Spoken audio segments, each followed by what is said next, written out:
we would like to find the binormal vector to the spiral helix r of t equals 4t, 5 sine 2t, 5 cosine 2t at this point, pi, comma 5, comma 0. Now, in order to find the binormal vector, we need to know the unit tangent vector and the unit normal vector. So those have been calculated in a previous problem. So we have the unit tangent vector is 1 over the square root of 29, 2, 5 cosine 2t, negative 5 sine 2t, and the unit normal vector is 0, negative sine 2t, negative cosine 2t. Then the binormal vector is the cross product of the tangent vector and the normal vector. So the binormal is perpendicular to both of these. That's why it's called binormal. Normal is another word for perpendicular.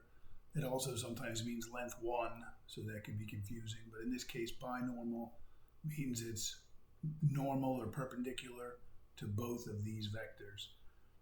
And then to calculate this, we calculate the determinant of the 3 by 3 matrix ijk. We put t in the first row, so that would be 2 over root 29, 5 over root 29 cosine 2t, and negative 5 over root 29 sine of 2t, and we put n in the third row, 0, negative sine 2t, negative cosine 2t. So we need the determinant here. So this is going to be the vector I, 1, 0, 0, times, and we do the determinant of this 2 by 2 matrix here. So we have negative 5 over root 29 cosine squared 2t, and then minus, we have triple minus here, so minus 5 over root 29 sine squared 2t. There we go, and that's just going to be this number times I, because sine squared plus cosine squared is 1. And then we have to do minus j times the determinant of the 2 by 2 matrix with these 4 entries here. So this one times this one gives us negative 2 over root 29 cosine 2t, and these two give us 0. And then we have plus k times the determinant of the 2 by 2 matrix here in the bottom left hand corner. So that's going to be negative 2 over root 29 sine 2t minus 0.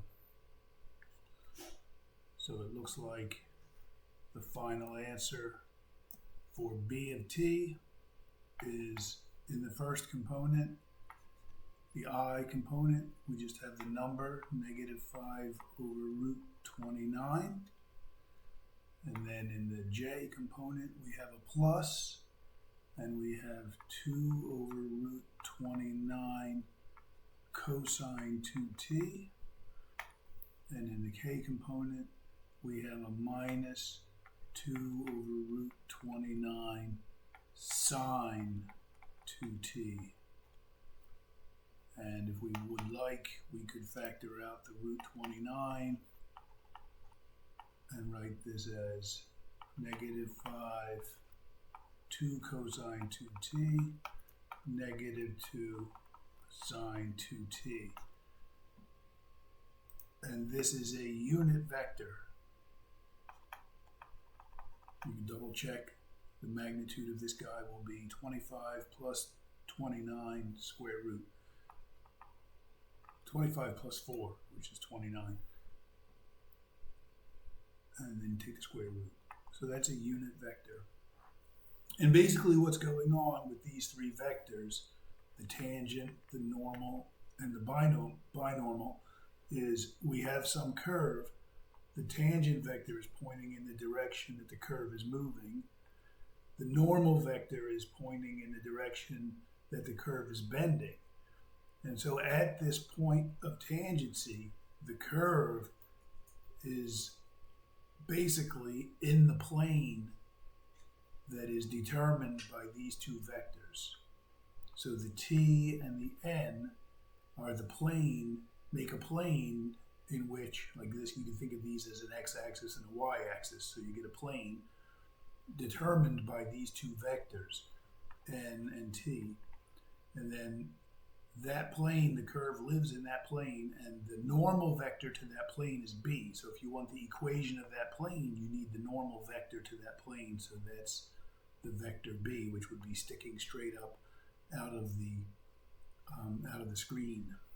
It would be coming up at us at this point.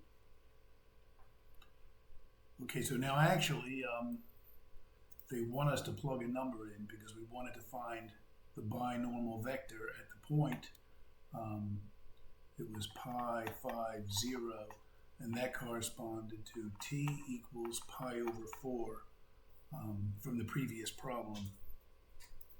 And so if we do binormal vector at pi over 4, we get 1 over root 29, negative 5, and then if we put pi over 4 in here, cosine of pi over 2 is 0, so this just becomes 0, and the sine of pi over 2 is 1, so this becomes negative 2. So this vector is perpendicular to both the tangent vector and the normal vector. This is the binormal vector.